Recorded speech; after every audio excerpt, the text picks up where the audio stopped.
Bonjour à tous, ravi de vous retrouver pour le dernier journal de la semaine. Nous sommes le vendredi 16 avril 2021 et voici les titres. Le RSA frôle les 100 000 bénéficiaires en Haute-Savoie. La crise sanitaire s'accompagne d'une crise sociale et le nombre d'allocataires du revenu de solidarité active augmente rapidement. Nous ferons le point avec Fanette de Buisson. Et puis 2 heures, 400 mètres de dénivelé positif et une vue sur le mont Granier. Notre guide tout-terrain Emmanuel Jaude nous emmène en montagne. À la fin de ce journal, une idée de sortie pour les habitants dans un rayon de 10 km bien sûr. Avant de développer ces titres dans le cadre de la lutte contre la Covid-19, des médiateurs de la Croix-Rouge étaient présents ce vendredi matin sur le marché d'Annecy. Leur mission consiste à dépister mais aussi à sensibiliser les passants. Une action de prévention pour casser le plus tôt possible les chaînes de transmission du virus. Ces personnels interviennent en complément des médiateurs déjà déployés par la ville pour répondre aux nombreuses questions des habitants. Nous sommes allés à la rencontre de ces médiateurs de la Croix-Rouge. On les écoute. On intervient parce qu'il y a beaucoup de messages qui ne sont pas encore très clairs auprès de la population sur la vaccination et notamment les gens nous disent je suis vacciné, je ne veux pas me faire dépister et c'est là où on intervient, c'est aussi important qu'on intervienne dans la mesure où effectivement se faire vacciner c'est se protéger soi-même mais on peut être quand même porteur du virus et être contagieux, d'où l'importance de respecter aussi les mesures et les gestes barrières et c'est là aussi notre rôle. On intervient effectivement dans les communes comme sur les marchés mais on intervient aussi dans les structures collectives ou auprès des entreprises. C'est vraiment en fonction des zones de surincidence et de clusters dans tout le département de la Haute-Savoie et on est vraiment en lien à la Croix-Rouge française donc avec la préfecture et l'agence régionale de santé. On réalise des tests antigéniques avec un résultat qu'on peut donner au bout de 15 minutes et on peut aussi faire des tests RT-PCR qui sont nasopharyngés. On a aussi une habilité aussi pour faire des tests salivaires, mais on le fait sous certaines conditions. Il faut aussi faire de la prévention et de la sensibilisation par le biais de différents outils sur le lavage de mains, les gestes barrières et tout ce qui s'ensuit. Et j'ajoute que le taux d'incidence s'élève selon les derniers chiffres de Santé publique France à 368,8 pour 100 000 habitants en Haute-Savoie. Il est de 388,6 en Savoie, deux taux en dessous de la moyenne nationale qui s'établit à 407,5 pour 100 000 habitants. En bref, le centre social et culturel des Combes à Chambéry est placé en liquidation judiciaire. Cette procédure va entraîner l'arrêt immédiat des activités de l'association et le licenciement de ses salariés dans les prochains jours. Dès ce soir, la ville, l'agglomération chambérienne, la CAF, l'État et les représentants de cette association vont se réunir pour assurer la continuité des actions au profit des habitants du quartier. L'objectif est bien sûr de continuer à proposer une animation de la vie sociale. La crise sanitaire ne doit pas occulter la crise sociale. Le nombre d'allocataires du revenu de solidarité active, le fameux RSA, a fortement augmenté depuis le début de la pandémie. Au niveau national, on compte plus de 2 millions de bénéficiaires en octobre 2020. Cela représente une augmentation de 8,5% par rapport à l'année précédente. La hausse est encore plus importante dans notre région, plus 11% en Auvergne-Rhône-Alpes, plus 20% en Haute-Savoie. Fanette de Buisson s'est intéressée à ce sujet et au parcours suivi par les bénéficiaires, accompagnés par la CAF et le département. C'est notre long format du jour. 17 000 personnes de plus ont passé la porte d'une caisse d'allocation familiale de la région en 2020 pour bénéficier du RSA, le minimum social. 1700 pour le seul département de Haute-Savoie, une hausse de 20% depuis le premier confinement en décembre. 9 880 bénéficiaires recevaient le RSA contre 8 150 un an plus tôt. À la fois, il y a une hausse des demandes et puis les gens restent plus longtemps aussi dans le dispositif. Les 25-29 ans ont une plus forte augmentation que le reste de la population. Au niveau des bassins d'emploi, on voit aussi que c'est très marqué sur la vallée de l'Arve et même plus précisément sur le bassin d'emploi du Mont-Blanc. Donc on pense que c'est lié avec l'arrêt ou la réduction de l'activité touristique. Le bassin d'Annecy a été un peu moins touché. Et on note aussi que c'est assez concentré sur les personnes, les couples ou les personnes isolées qui n'ont pas d'enfants. Et puis on a une attention particulière, même si l'augmentation n'est pas aussi forte que le reste, sur la population des travailleurs indépendants, les micro-entrepreneurs, les artisans, etc. On pense que leur activité a été beaucoup impactée par la crise. On s'y attendait, mais pas dans cette ampleur-là, au niveau de la Haute-Savoie. On pense que ça vient aussi du fait que historiquement, on avait une proportion de bénéficiaires RSA assez faible par rapport aux autres départements. Le phénomène du RSA était assez marginal pour nous, donc ça prend tout de suite une grande ampleur par rapport à des gros départements qui avaient un taux de chômage qui était déjà élevé depuis quelques années. Des nouveaux arrivants qu'il a parfois fallu initier à ces démarches administratives. Si le télétravail est aussi la règle dans les caisses d'allocation familiale, l'accueil a été maintenu sur rendez-vous, les entretiens par téléphone et en ligne développés. Parce que ça oriente du coup le résultat de la simulation. On se rend compte que la crise du Covid a eu un impact sur la situation professionnelle de beaucoup de monde. Beaucoup de personnes ont des emplois qui sont précaires, travaillent en intérim et ont voilà, au moment où le confinement était un peu levé, elles avaient un peu plus d'activité. Mais voilà, dès que le confinement était reparti, pour certaines, il n'y avait plus de mission intérim, par exemple. Après, les personnes qui étaient travailleurs indépendantes, on a les métiers de la restauration notamment. Voilà, ces personnes-là, on les retrouve à l'accueil pour ce type de demande et d'accompagnement. La CAF calcule et verse le RSA pour le compte des départements qui en ont la charge. Pour la Haute-Savoie, cela représente plus de 58 millions d'euros en 2021, un chiffre en augmentation de 12,5% cette année. Exemple dans le Genevois, 600 bénéficiaires supplémentaires ont été pris en charge, soit une hausse de 24% entre mars et décembre. Il y a une situation administrative d'un versement d'une prestation, mais il est vécu différemment selon le parcours antérieur et les freins que rencontrent les personnes. Donc il y a des personnes qui se confrontent à la réalité et rebondissent avec l'accompagnement. D'autres ont tendance à se replier. Donc on a une responsabilité, nous, le conseil départemental, d'aller vers les publics aussi qui se replient, qui s'isolent. Donc ça, c'est une de nos responsabilités, d'autant plus depuis la crise sanitaire qu'on a constaté un repli. Donc il y a un travail également d'information sur les droits, sur les opportunités du territoire. La très grande majorité des allocataires, 65%, est orientée vers une assistante sociale, 35% vers Pôle emploi. Nationalement, on a pu repérer qu'un bénéficiaire du RSA, plus vite sa sortie était mise en œuvre, plus vite finalement il était de retour sur le marché de l'emploi. L'employabilité est un facteur sur lequel on doit travailler avec les bénéficiaires pour faire en sorte que la rencontre avec les employeurs puisse se faire. Et c'est souvent l'un des derniers leviers qu'on actionne en se disant une fois qu'on aura levé tous les autres freins, on pourra travailler celui-ci. Or, il va de pair. Mais parfois l'emploi aussi, c'est peut-être trop loin. Donc avant, on va travailler sur une mise en activité pour reprendre un rythme et au fur et à mesure, lever les freins de garde, lever les freins de mobilité, lever les freins à la santé aussi, qui peuvent être aussi importants. Des freins qu'Armelle a connus. Cette mère de famille, seule avec 2 enfants, habite Viry. Malgré un CAP petite enfance, un diplôme d'aide-soignante, ces derniers mois ont été éprouvants. Un environnement professionnel insécuritaire suivi d'une démission, des soucis de santé, une séparation, un accident qui la prive de sa voiture. Les difficultés s'accumulent lorsqu'elle franchit le seuil du pôle médico-social pour rencontrer une assistante sociale. C'était au mois de septembre dernier.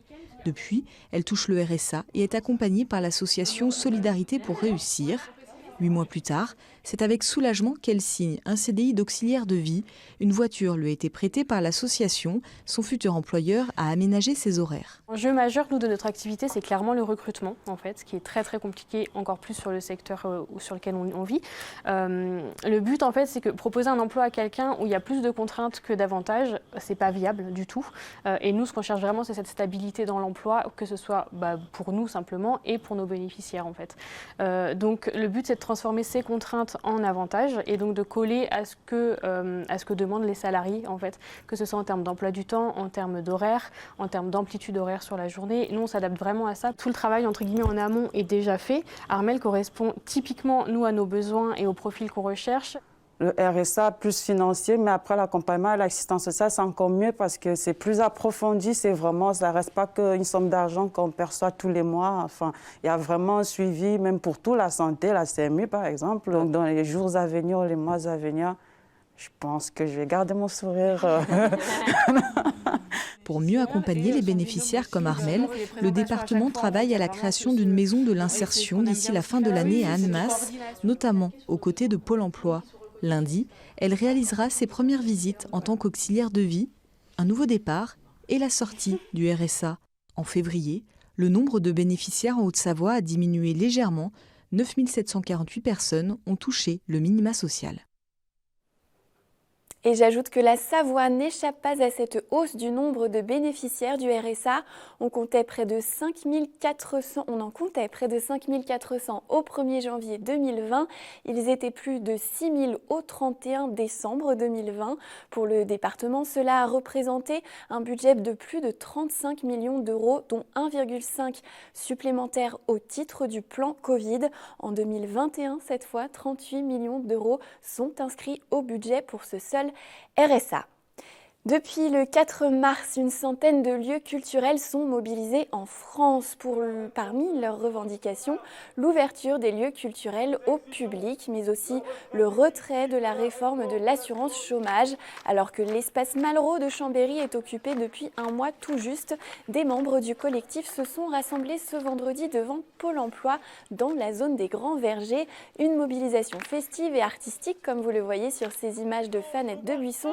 On écoute quelques réactions recueillies sur place. Et intermittents de l'emploi. Continuer à danser encore, voir nos pensées enlacer nos corps. Alors on est à la fois pour l'ouverture des lieux, mais on veut aller plus loin que ça. On est pour des droits sociaux pour tous. C'est-à-dire qu'on ne se bat pas que pour nous, on se bat de façon... On dépend un peu de ce système de chômage, de solidarité interprofessionnelle. Et on veut que ce système soit étendu à tout le monde et efficace pour tout le monde. Les allocations, en fait, de toutes les personnes qui travaillent vont être diminuées drastiquement. Pour certains, ça peut être de moitié, pour certains du tiers. Ça dépend du nombre d'heures travaillées, de la façon où les heures sont placées, etc. Ce qu'on ressent, c'est que c'est une vraie attaque contre le peuple. Enfin, c'est des choses, enfin, moi en tout cas, qui me paraissent totalement absurdes, quoi. Et contre lesquelles on ne peut pas lâcher, on doit se mobiliser, c'est primordial. On ne peut pas baisser les bras, on peut pas le secteur culturel, pour moi, c'est un peu comme une tribune qui permet à tous ces gens qui sont attaqués de pouvoir parler, de pouvoir s'exprimer, de pouvoir se défendre. Enfin, voilà. En fait, l'idée principale au début devant Pôle emploi, c'était de faire un dying. Et moi, je trouvais ça un peu dommage de juste s'arrêter sur une image aussi sombre. Et du coup, je voulais rappeler que le collectif de Malraux Occupé, c'est aussi des gens pas juste des gens qui sont contre, mais aussi des gens qui sont beaucoup pour. Et du coup, je me suis dit que la danse, c'était quelque chose de festif, comme ça, d'assez ouvert à l'autre. Et comme la culture, le sport souffre depuis le début de cette crise sanitaire. Les saisons des clubs, même professionnels, ont été bousculées. La Synerglace Ligue Magnus n'a pas échappé à la règle. Le championnat de haut niveau du hockey français a été allongé et raccourci. Pour le seul club haut-savoyard engagé dans la compétition, les Pionniers de Chamonix, le bilan est mitigé, comme nous l'explique son directeur sportif Christophe Ville. On l'écoute. C'est une saison très particulière où on est parti début de saison sur un format 44 matchs. On a attendu le plus longtemps possible savoir si on pouvait avoir le retour du public. À partir du moment où le public ne revenait pas, il a été décidé de faire 22 matchs avec toujours des réserves. Est-ce qu'on allait jusqu'au bout, pas jusqu'au bout. Du coup, on a pu finir cette formule-là. Sachant qu'il n'y avait pas de montée ni de descente, que c'était une saison un petit peu sans risque, on a quand même essayé de préserver l'essentiel, c'est-à-dire nos finances, pour être présent l'année prochaine. Donc on a un bilan mitigé, mais notre plus grande réussite est la réussite d'avoir tenu financièrement et d'être en vie pour l'année prochaine. Bien entendu, comme tout un chacun, il y a le sport, la culture, ou tous les gens qui travaillent, qui sont perturbés par cette situation. Tout le monde espère la fin de cette épidémie. On espère pour cet été, pour qu'on puisse retrouver un format normal, nos 44 matchs, un début de saison en septembre, une préparation en août, et qu'on oublie très très vite cette très mauvaise passe. Le sport a particulièrement souffert. On a eu l'impression que le sport était un peu oublié par moments. On parlait beaucoup de culture, mais je pense que dans la société, le sport a une grosse place. Il faut vite que le sport retrouve sa vraie place, avec des émotions, avec du partage, avec des gens qui puissent pratiquer aussi leur passion, tout simplement, qu'on ont été privés, en particulier les jeunes, pendant presque un an.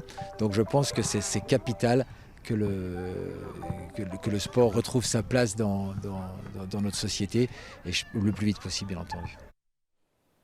Et vous retrouverez notre émission Panorama consacrée au Club des Pionniers de Chamonix dès lundi sur notre antenne, le club qui fête cette année ses 110 ans.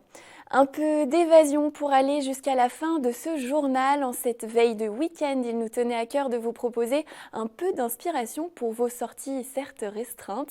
Avec la règle des 10 km, ce sont cette semaine les habitants du bassin chambérien qui pourront profiter des idées rando d'Emmanuel Jaude. Après la verticalité du Salève, direction le nord du massif de la Chartreuse et plus précisément la pointe de la Bornée. Suivons le guide. Bonjour à toutes, bonjour à tous. Je viens de me garer sur le parking du col du Granier entre Savoie et Isère. Cela afin de vous faire partager le sentier qui mène à la pointe de la Bornée. Une randonnée sympathique sous les forêts, idéale pour fuir les itinéraires trop fréquentés. Vous m'en direz des nouvelles.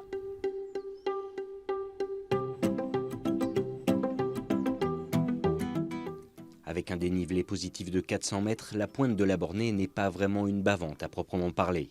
Le sentier est agréable, bien que pentu sur une partie de l'itinéraire.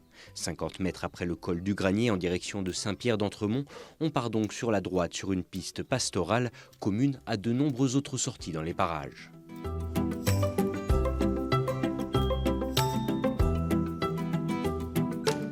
Une entame des plus douces au pied de la face est du Mont Granier, surplombant la majorité de la randonnée.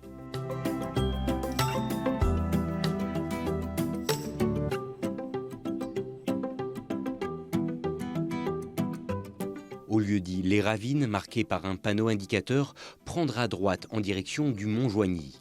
Le chemin se raidit, marquant le début des difficultés, toutes relatives de l'itinéraire.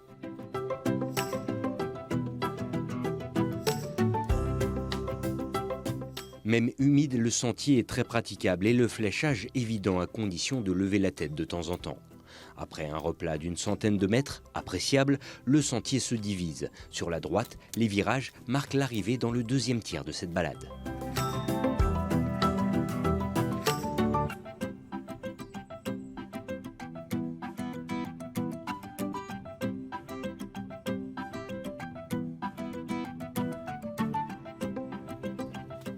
Arrivé sur la ligne fêtière, un nouveau panneau indique la fin du dénivelé.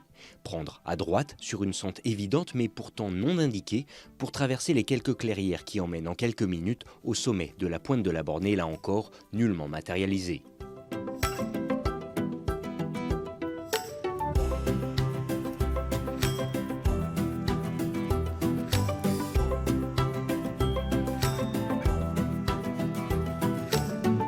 Pour arriver au petit point de vue, il faut compter environ 1 heure depuis le parking et selon votre forme, un peu moins pour la descente.